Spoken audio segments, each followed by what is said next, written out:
नमस्कार दोस्तों, exam कांकस channel पे आपका स्वागत है। मैं हूं केदारनाथ। दोस्तों, जैसा कि आप जानते हैं कि एग्जाम कांकस चैनल पर उत्तर प्रदेश लोक सेवा आयोग द्वारा आयोजित विभिन्न परीक्षाओं जैसे पीसीएस, आरओ और पीसीएस जे आदि के प्रत्येक वर्ष के परीक्षा के प्रश्नों की विषयवार टेस्ट सीरीज शुरू किया गया है। इस टेस्ट सीरीज का उद्देश्य है आयोग द्वारा अपनाए गए परीक्षा पैटर्न की जानकारी देना, जिससे आप सही दिशा में तैयारी कर सकें। साथ ही प्रीवियस ईयर के प्रश्नों को बेहतर तरीके से तैयार करके परीक्षा के दौरान होने वाली आसान गलतियों को सुधारना है। इसके तहत हमने अभी तक पीसीएस 2023 में आए हुए इतिहास, भूगोल, विज्ञान प्रौद्योगिकी, पारिस्थितिकी एवं पर्यावरण के प्रश्नों को सॉल्व किया है। साथ ही आरओ परीक्षा 2021 के प्री व मेंस में आए हुए पॉलिटी, हिस्ट्री और पारिस्थितिकी पर्यावरण से संबंधित प्रश्नों को सॉल्व किया है। अगर अभी तक आपने वो वीडियो नहीं देखा है तो वो वीडियो जरूर देख लीजिए, उसका लिंक हमने डिस्क्रिप्शन बॉक्स में दे दिया है। उसी कड़ी में आज आगे बढ़ते हुए हम पीसीएस 2023 की परीक्षा में पॉलिटी से आए हुए प्रश्नों को लेकर उपस्थित हुए हैं। तो आज हम इन प्रश्नों को सॉल्व करेंगे। दोस्तों, इससे पहले अगर आप इस चैनल पर नए हैं तो इस चैनल को सब्सक्राइब कर लीजिए, साथ ही बेल आइकन भी दबा लीजिए ताकि इस चैनल पे कोई भी नई अपडेट आए तो वो सबसे पहले आपको मिले। तो चलिए आज के प्रश्नों को शुरू करते हैं, पीसीएस 2023 के पॉलिटी के प्रश्नों को। ठीक है, आज का पहला प्रश्न है, पंचायती राज पर अशोक मेहता समिति प्रतिवेदन 1977 की प्रमुख सिफारिशों के संदर्भ में निम्नलिखित कथनों में से कौन सा सही है। नंबर 1, पंचायती राज की 3 स्तरीय व्यवस्था के स्थान पर द्विस्तरीय व्यवस्था होनी चाहिए। नंबर 2, राज्य स्तर के नीचे पर्यवेक्षक हेतु खंड को विकेंद्रीकरण का प्रथम बिंदु माना जाता है। तो इसमें कौन सा कथन सही है? ऑप्शन है केवल एक, दोनों 1 व 2। ऑप्शन बी है केवल 1, ऑप्शन सी है केवल 2, ऑप्शन डी है ना तो 1 ना तो 2। तो देखिए पहला क्या है, पंचायती राज की 3 स्तरीय व्यवस्था के स्थान पर 2 स्तरीय व्यवस्था होनी चाहिए। तो ये अशोक मेहता समिति की सिफारिश ये सही है। ठीक है, पहला कथन सही है। दूसरा है, राज्य स्तर के नीचे पर्यवेक्षक हेतु खंड को विकेंद्रीकरण का प्रथम बिंदु माना जाता है। तो नहीं, ये गलत है। ठीक है, चलिए इसकी व्याख्या देखते हैं। इसमें केवल जो है बी ऑप्शन सही है, केवल एक सही है। इसकी व्याख्या देखते हैं। देखिए, अशोक मेहता समिति 1977 में गठित हुई थी। ठीक है, और पंचायती राज पर 1978 में अपनी रिपोर्ट प्रस्तुत की, जिसमें उन्होंने पंचायती राज की 3 स्तरीय व्यवस्था के स्थान पर 2 स्तरीय व्यवस्था की सिफारिश की थी। ठीक है, कौन कौन सी 2 स्तर थे? इसमें जनपद स्तर पर जिला परिषद तथा उससे नीचे गांव के समूह पर मंडल पंचायत के गठन का सुझाव दिया था। ठीक है, तो जिला परिषद और मंडल पंचायत के गठन का सुझाव दिया था। समिति की अनुशंसा थी कि राज्य स्तर के नीचे पर्यवेक्षण हेतु जिले को विकेंद्रीकरण का प्रथम बिंदु माना चाहिए। किसको?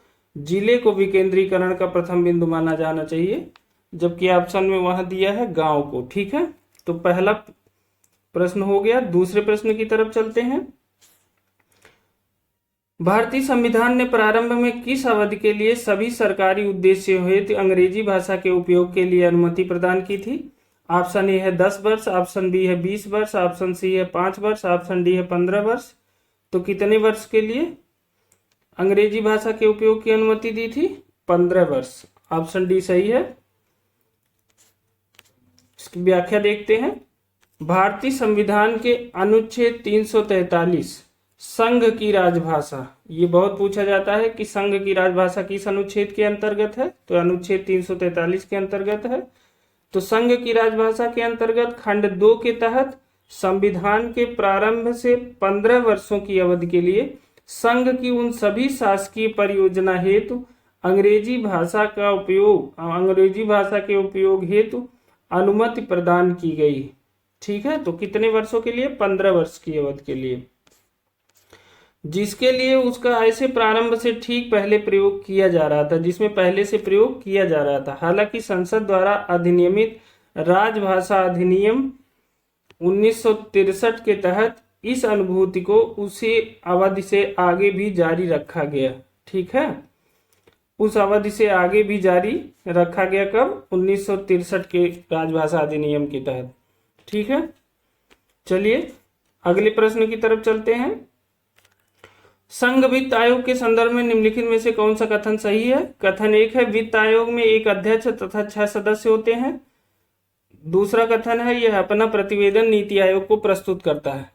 तो वित्त आयोग में एक अध्यक्ष तथा 6 सदस्य होते हैं, नहीं, ये गलत है। कितने होते हैं? एक अध्यक्ष होता है और 4 सदस्य होते हैं। ठीक है, तो कुल 5 सदस्य होते हैं। तो पहला कथन गलत है। दूसरा है, यह अपना प्रतिवेदन नीति आयोग को देता है, यह भी गलत है। वित्त आयोग नीति आयोग को अपना प्रतिवेदन नहीं देता। ठीक, चलिए इसकी व्याख्या देखते हैं। इसका उत्तर हो जाएगा न तो 1 और न तो 2, ऑप्शन सी। ठीक, व्याख्या देखते हैं। अनुच्छेद 280 के खंड 1 के तहत 280 के खंड 1 के तहत वित्त आयोग में एक अध्यक्ष और 4 अन्य सदस्य होते हैं, मतलब कुल 5 सदस्य होते हैं। तथा इसी अनुच्छेद के खंड 3 के तहत आयोग अपने सिफारिश से संबंधित प्रतिवेदन किसको देता है? राष्ट्रपति को प्रस्तुत करता है वित्त आयोग अपनी सिफारिशें। ठीक है, इसलिए दोनों कथन सही नहीं है। अगले प्रश्न की तरफ चलते हैं। भारत के एक राज्य में विधान परिषद के गठन के संदर्भ में निम्न में से कौन सा कथन सही है? पहला कथन है, एक विधान परिषद में उस राज्य की विधानसभा की कुल सदस्य संख्या के 1/3 से अधिक सदस्य नहीं हो सकते हैं। तो ये सही है, कुल सदस्य संख्या के 1/3 सदस्य होने चाहिए। तो ये सही है विधान, पहला कथन। दूसरा है, एक राज्य की विधान परिषद में कम से कम 40 सदस्य अवश्य ही होने चाहिए। तो दूसरा कथन भी सही है, कम से कम 40 सदस्य होने चाहिए। तो दोनों सही है।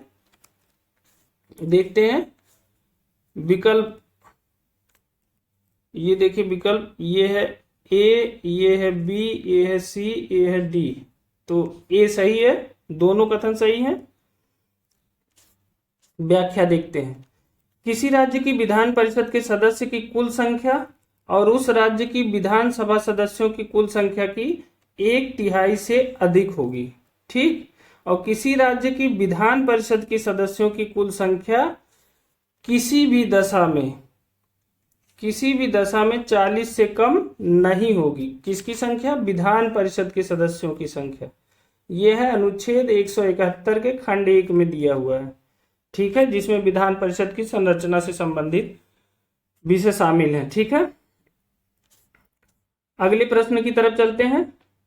5वां प्रश्न है, संसद की संयुक्त बैठक के संदर्भ में निम्नलिखित कथनों में से कौन सा कथन सही है? पहला है, अनुच्छेद 109 कुछ दशाओं में संसद के दोनों सदनों की संयुक्त बैठक का प्रावधान करता है। तो ये गलत होगा, 109 नहीं है, 108 है। ठीक है, 108 है, कुछ दशाओं में संसद के दोनों सदनों की संयुक्त बैठक का प्रावधान। तो पहला कथन गलत है। दूसरा है, दोनों सदनों की संयुक्त बैठक की अध्यक्षता कौन करता है? स्पीकर करता है। तो ये सही है। अनुच्छेद 118(4) के तहत लोकसभा अध्यक्ष संयुक्त बैठक की अध्यक्षता करता है। ठीक है, तो केवल कथन 2 सही है, ऑप्शन सी सही जवाब है। चलिए इसकी व्याख्या देखते हैं। देखिए, अनुच्छेद 108 कुछ स्थितियों में संसद के दोनों सदनों की संयुक्त बैठक का प्रावधान करता है, जबकि अनुच्छेद 118(4) के अनुसार संसद के दोनों सदनों की संयुक्त बैठक की अध्यक्षता कौन करता है? लोकसभा का अध्यक्ष संसद के दोनों सदनों की संयुक्त बैठक की अध्यक्षता करता है। अगले प्रश्न की तरफ चलते हैं। लोकसभा की प्रथम महिला अध्यक्ष कौन है? ऑप्शन ए है विजय लक्ष्मी पंडित, ऑप्शन बी है सुचेता कृपलानी, ऑप्शन सी है तारकेश्वरी सिन्हा और ऑप्शन डी है मीरा कुमार। तो लोकसभा की प्रथम महिला अध्यक्ष कौन है? यह है मीरा कुमार। ठीक है, चलिए देखिए 15वीं लोकसभा की अध्यक्ष मीरा कुमार है, लोकसभा की प्रथम महिला अध्यक्ष थी, ठीक, जो जून 2009 में इस पद के लिए चुनी गई थी। ठीक है, अब इसमें दिया है, देखिए सुचेता कृपलानी कौन थी? ये उत्तर प्रदेश की पहली महिला मुख्यमंत्री थी, यूपी की मुख्यमंत्री थी। ठीक है, सुचेता कृपलानी। चलिए अगले प्रश्न की तरफ चलते हैं। संसद के सचिवालय में पदों के संदर्भ में निम्नलिखित कथनों में से कौन सा सही है? ऑप्शन ए है, पहला कथन है संसद के प्रत्येक सदन के सचिवालय के लिए सम्मिलित पदों को सृजित किया जा सकता है। तो ठीक है, ये सृजित किया जा सकता है, बिल्कुल सही बात है। दूसरा कथन है संसद को अपने किसी भी सदन के सचिवालय स्टाफ की सेवा शर्तों को विनियमित करने का अधिकार होता है, ये भी सही है।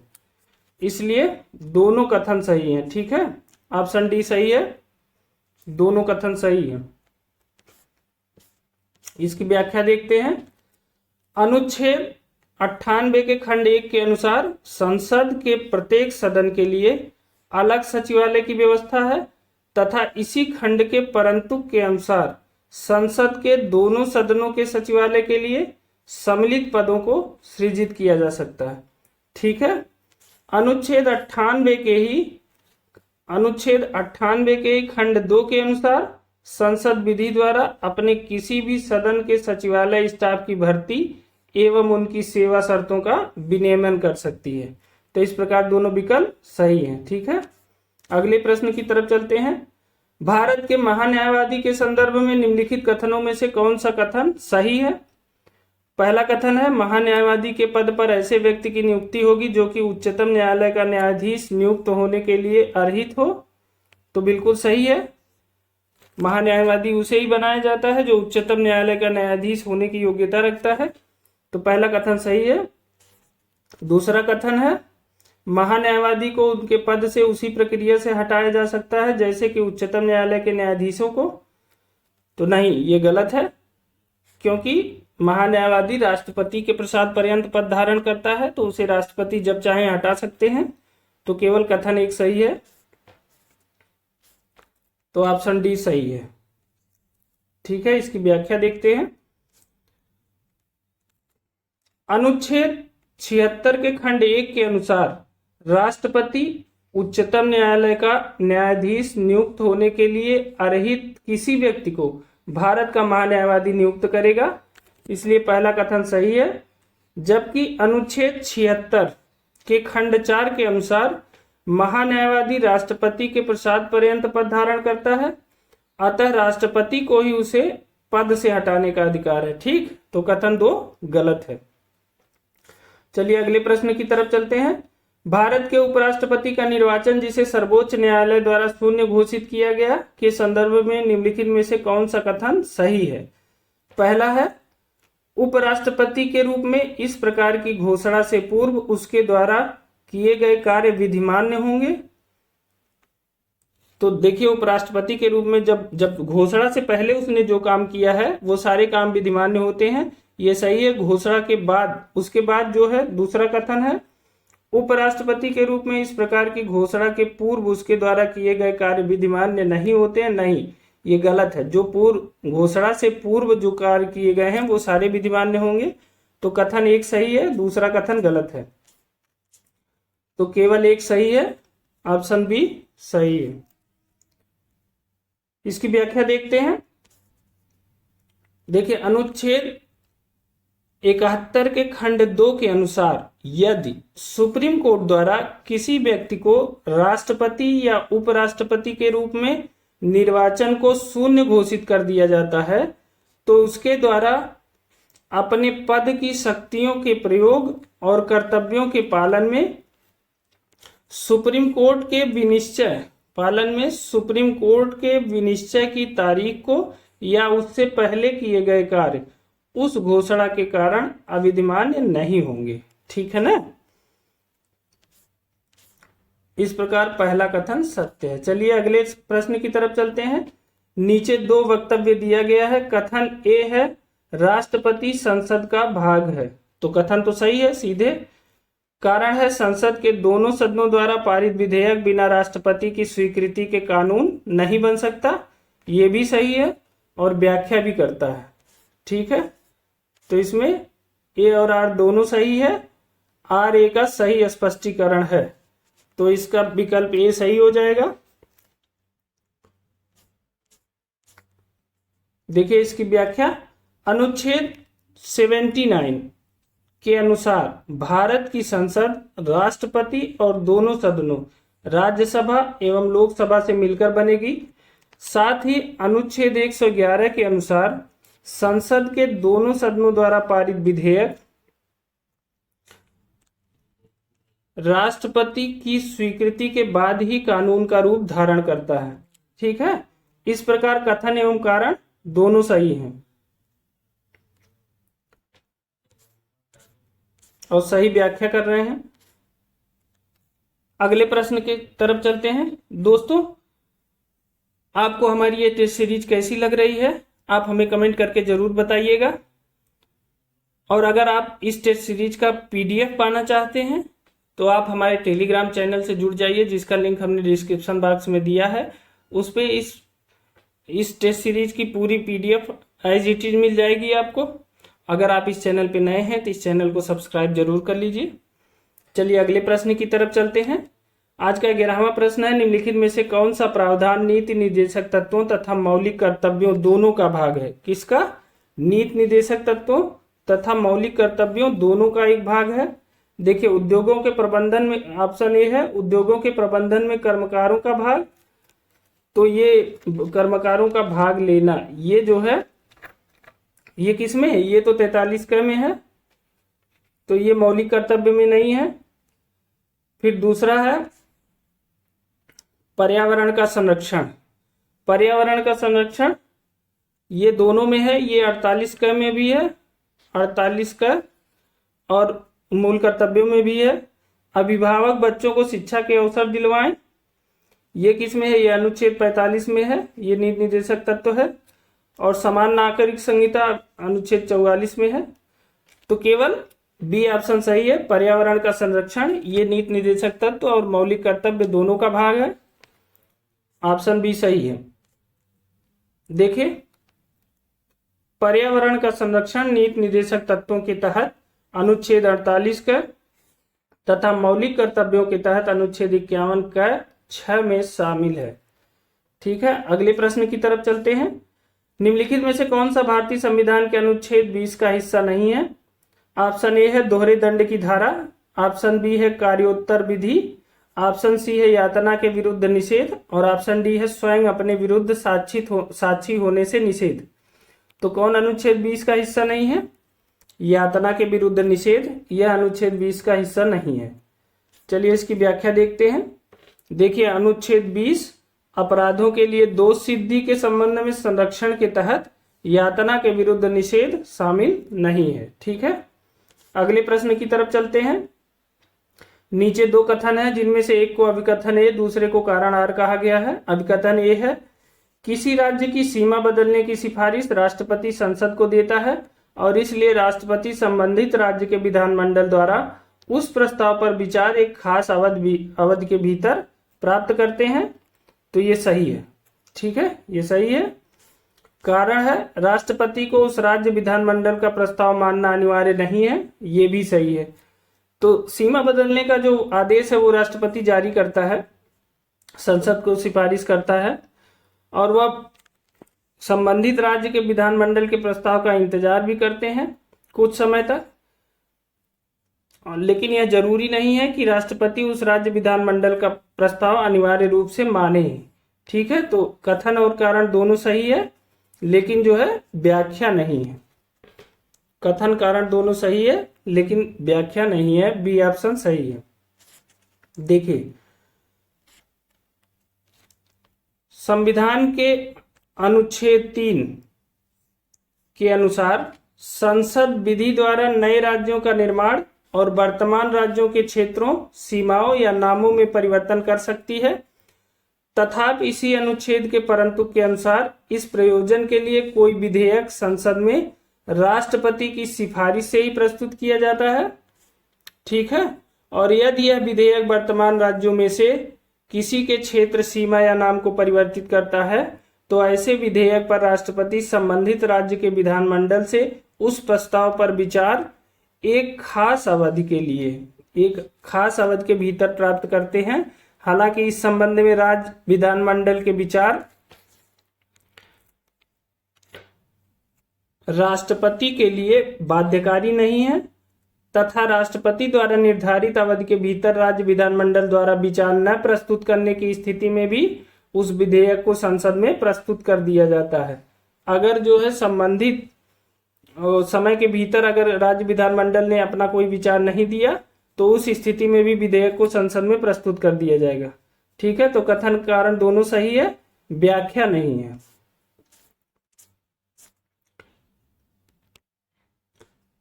अगले प्रश्न की तरफ चलते हैं। 14वां प्रश्न है, निम्न युग्मों में से कौन सा युग्म संविधान की अनुसूची और विषय सही सुमेलित नहीं है? तो पहला ऑप्शन है तीसरी अनुसूची शपथ या प्रतिज्ञान के रूप में, यह भी सही है, यह सही है। तीसरी अनुसूची शपथ या प्रतिज्ञान के रूप में। 10वीं अनुसूची दल परिवर्तन के आधार पर निर्भरता, यह सही है। 10वीं अनुसूची में दल परिवर्तन के आधार पर निर्भरता शामिल है। 9वीं अनुसूची राज्यसभा में स्थानों का आवंटन, यह गलत है, यह 9वीं अनुसूची में नहीं है। 8वीं अनुसूची में भाषाएं हैं, तो ये सही है। तो कौन सा इसमें गलत हो गया है? ये डी न होकर के, यहां डी न होकर के सी सही होगा। ठीक है, सी ऑप्शन गलत है। इसकी व्याख्या देखते हैं। संविधान की अनुसूची और विषय, देखिए तीसरी अनुसूची में क्या है? शपथ या प्रतिज्ञान का प्रारूप दिया है। 10वीं अनुसूची में दल परिवर्तन के आधार पर निर्भरता से संबंधित उपबंध दिया है। 8वीं अनुसूची भाषाएं हैं। 9वीं अनुसूची में है विशिष्ट अधिनियमों एवं विनियमों का विधिमान्यकरण है।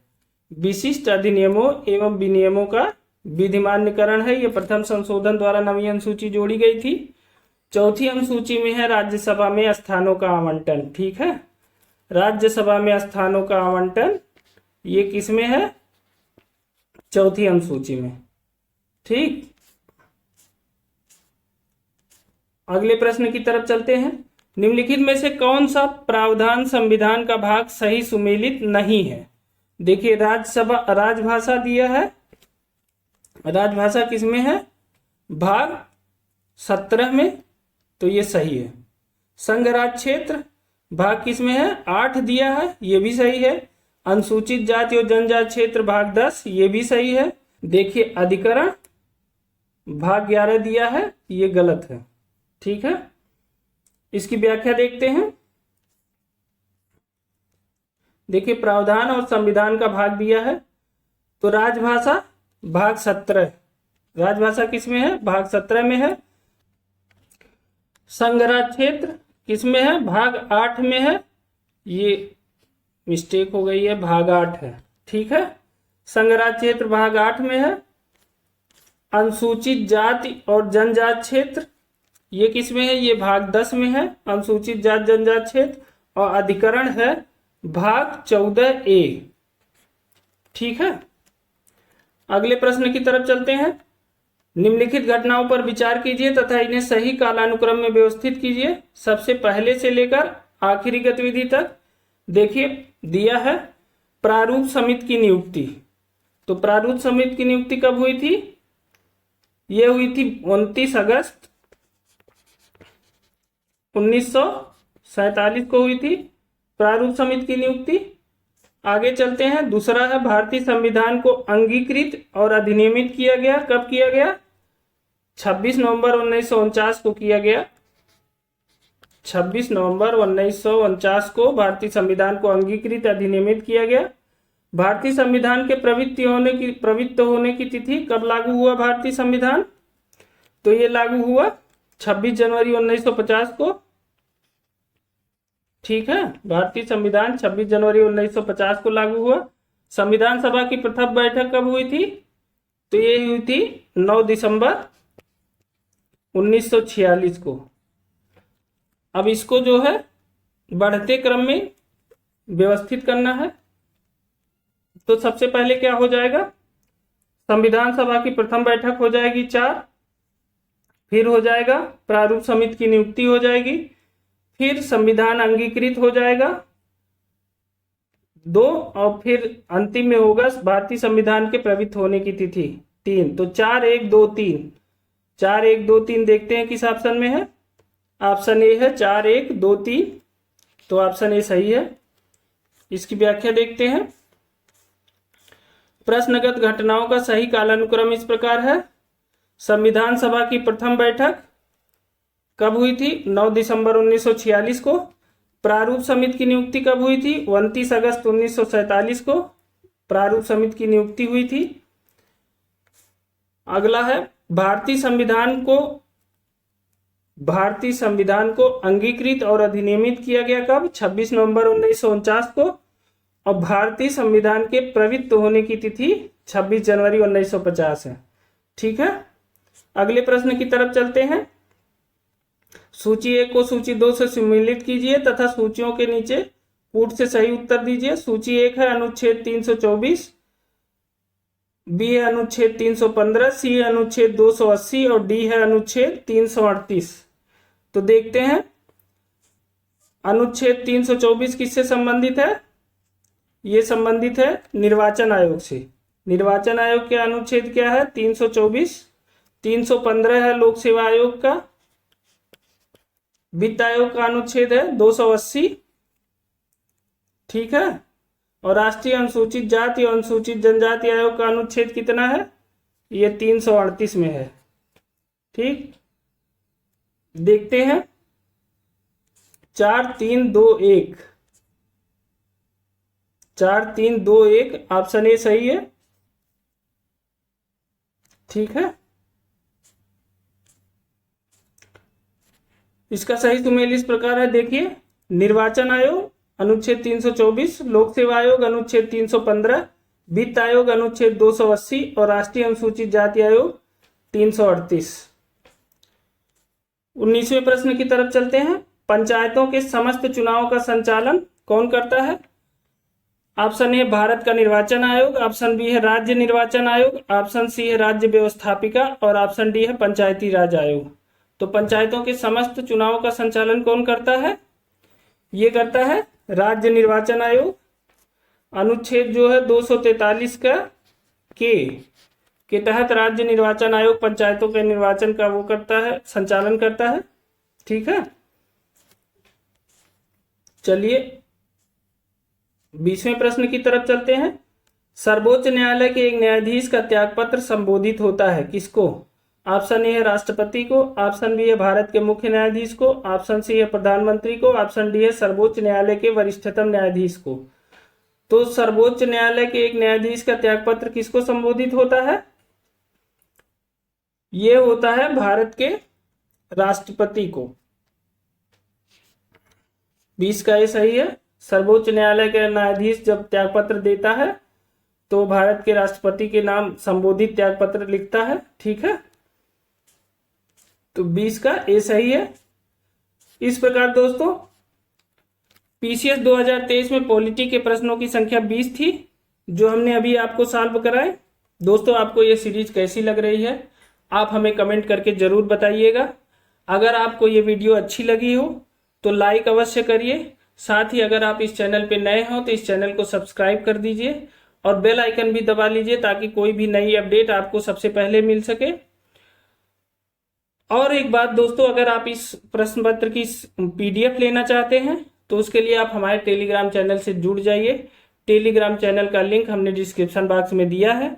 साथ ही इस चैनल पे अभी तक जितने टेस्ट सीरीज कराए गए हैं वो इस चैनल की प्लेलिस्ट में शामिल है। आप उस प्लेलिस्ट पे जाके आप सारी टेस्ट सीरीज कर सकते हैं जो आपके लिए बहुत ही उपयोगी सिद्ध होगी। आज के वीडियो में बस इतना ही।